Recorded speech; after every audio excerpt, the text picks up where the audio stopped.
Welcome, in front of me is a Motorola Moto G55, and today I will show you how you can enable and set up your Do Not Disturb mode.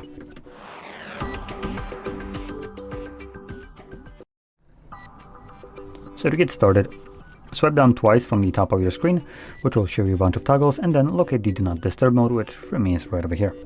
When you see it first time around, I recommend holding it. This will quickly take you to the settings where you can customize how the mode will function once enabled. You also have the option to change what happens when you press on the toggle manually. By default it will run indefinitely till you remember to turn it off.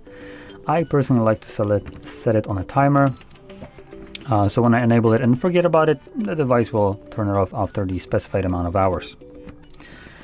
So go over these, customize them to fit your needs, and then you can close this up, find the toggle whenever you want to turn it on, and just simply tap on it. Now if you remember about your Do Not Disturb mode, you can turn it off by tapping on a toggle for the second time. So with that being said, if you found this very helpful, don't forget to hit like, subscribe, and thanks for watching.